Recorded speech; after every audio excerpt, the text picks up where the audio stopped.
Halo semuanya, perkenalkan nama saya Nathan Jatmiko, saya dari program studi pendidikan biologi angkatan tahun 2020. Dan di sini saya akan menjelaskan tentang interaksi makhluk hidup dengan lingkungannya.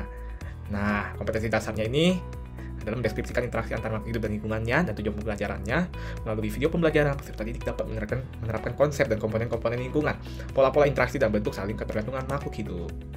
Nah, sebelum kita ke materi yang lebih lanjut, yuk lihat kedua gambar berikut. Nah, ini ada dua gambar nih. Yang pertama ini ada lebah sama bunga, dan yang gambar kedua adalah cacing ya. Ini cacing tanah dengan yang hidup di tanah. Nah, apa sih hubungan dari kedua gambar tersebut? Nah, kalau misalnya kita lihat, nah di kedua gambar ini pasti ada terjadi hubungan ya di antara mereka, baik itu bunga dengan lebah maupun cacing dengan tanah. Nah, apakah hubungannya tersebut? Nah, hubungannya ini adalah suatu interaksi antara baik itu makhluk hidup lain ya dengan makhluk hidup lain maupun dengan benda yang tak hidup ya, seperti yang gambar kedua yaitu cacing dengan tanah. Nah, kemudian kita sudah mengetahui nih interaksi dari kedua gambar tersebut. Nah, dan ada muncul pertanyaan, apa sih itu interaksi makhluk hidup dengan lingkungannya?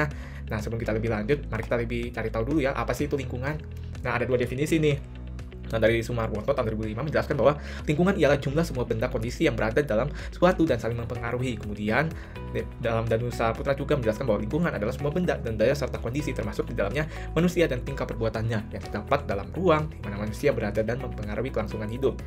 Nah, kemudian kita bisa simpulkan ya, bahwa lingkungan adalah segala sesuatu yang ada di sekitar manusia serta mempengaruhi kehidupan manusia dan makhluk hidup lainnya baik secara langsung maupun tidak langsung. Nah, kemudian apa aja sih komponen penyusun lingkungan yang dapat mempengaruhi makhluk hidup? Nah, komponen penyusun lingkungan itu ada dua, yaitu komponen abiotik dan biotik. Komponen abiotik ini adalah komponen yang tak hidup, yang ada di sebuah ekosistem dan sangat menentukan apa saja jenis makhluk hidup yang bisa tinggal dan bertahan di sebuah lingkungan ekosistem tertentu. Nah, itu kita bisa lihat ya tadi ya di gambar kedua, di mana cacing itu hidup di tanah ya, karena dia ini adalah cacing tanah. Kemudian juga di komponen biotik, yaitu adalah komponen yang mengacu pada makhluk hidup. Nah, atau organisme dalam ekosistem, baik itu manusia, hewan, tumbuhan, hingga makhluk mikroskopis ya, atau tak terlihat seperti bakteri dan dekomposer. Nah, ini dia contohnya nih ya, tadi komponen abiotik itu adalah komponen yang tak hidup nih, seperti matahari, air, dan udara. Dan kemudian juga komponen biotik ini ada hewan tuh, ada tumbuhan, dan juga kita ya sebagai manusia. Nah kemudian yuk kita sama-sama membuat suatu pengamatan sederhana untuk cari tahu komponen biotik dan abiotik di suatu ekosistem ya. Nah, ini alat dan bahannya, dan juga ini adalah cara kerjanya. Nah, kemudian teman-teman bisa menuliskan di tabel pengamatan berikut. Nah, kemudian ada pertanyaannya ya yang harus dijawab ya. Yang pertama, adakah persamaan dan perbedaan komponen biotik dan komponen abiotik dari dua ekosistem tersebut? Kemudian yang kedua, buatlah kesimpulan yang dilakukan. Nah, sekarang kita menyadari nih bahwa di alam ini tidak ada satupun organisme yang dapat hidup sendirian. Setiap organisme selalu membutuhkan organisme lain ya. Adanya saling membutuhkan antara organisme satu dengan organisme lainnya. Ya, sehingga dapat menimbulkan suatu interaksi ya. Nah, kemudian ada macam-macam interaksi nih. Nah, ada dua macam interaksi. Yang pertama adalah rantai makanan, yang dimana ini adalah salah satu macam interaksi untuk menjaga keseimbangan pada ekosistem dan mengendalikan populasi suatu organisme dengan terjadinya peristiwa makan dan dimakan. Dan kemudian yang kedua adalah simbiosis, yang dimana simbiosis ini adalah bentuk interaksi yang sangat erat antara dua jenis makhluk hidup sehingga membentuk hubungan yang sangat khas. Nah, kita bisa lihat ya rantai makanan nih. Rantai makanan itu adalah peristiwa makan dan dimakan ya, yang dimana terjadi jika satu jenis produsen dimakan oleh satu jenis konsumen pertama. Nah, konsumen pertama dimakan oleh konsumen kedua dan seterusnya. Konsumen yang menjadi pemakan terakhir ini disebut konsumen puncak. Nah, kemudian kita lihat ya, ada komponen penyusun dalam rantai makanan. Nah, yang pertama adalah produsen. Nah, produsen ini apa sih? Nah, produsen ini adalah makhluk hidup autotrof atau makhluk yang dapat menghasilkan makanannya sendiri. Contohnya adalah tumbuh-tumbuhan. Nah, ini yang kedua adalah konsumen. Konsumen ini adalah makhluk hidup heterotrof yang memakan makhluk hidup lain dan terbagi menjadi 3 jenis ya, yakni karnivora, herbivora, dan omnivora. Dan di setiap konsumen terbagi menjadi berbagai tingkatan. Kemudian yang ketiga adalah pengurai yang berperan sebagai dekomposer yang memisahkan makhluk hidup yang sudah mati guna menjaga kestabilan rantai makanan. Contohnya seperti bakteri dan jamur.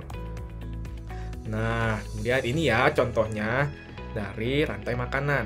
Nah, kemudian kita bisa melihat ya, ini adalah contoh dari rantai makanan yang dimana ya yang bertugas sebagai produsen ini adalah rumput. Nah, rumput kan adalah tumbuhan juga kan. Nah, makanya rumput ini bisa dikatakan jadi satu produsen. Nah, rumput ini kemudian akan dimakan oleh belalang. Belalang ini adalah konsumen tingkat 1 yang merupakan hewan herbivora ya, pemakan tumbuhan. Kemudian nantinya belalang akan dimakan oleh katak yang merupakan konsumen tingkat 2 ya.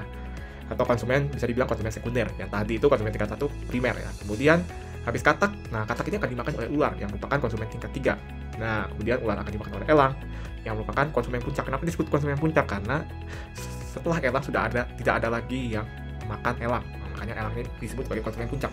Kemudian ketika elang mati, kemudian elang akan diuraikan oleh bakteri. Nah, bakteri ini akan menguraikan ya makhluk hidup yang sudah mati ini menjadi unsur hara yang kemudian akan dipakai oleh produsen, yang dalam hal ini adalah rumput. Nah, seperti itu. Nah, kemudian kita masuk kepada macam interaksi yang kedua adalah simbiosis. Simbiosis adalah bentuk interaksi yang sangat erat antara dua jenis makhluk hidup sehingga membentuk hubungan yang sangat khas nih. Ada 3 jenis simbiosis. Yang pertama adalah mutualisme, kedua komensalisme, dan parasitisme. Kita bahas satu-satu yuk.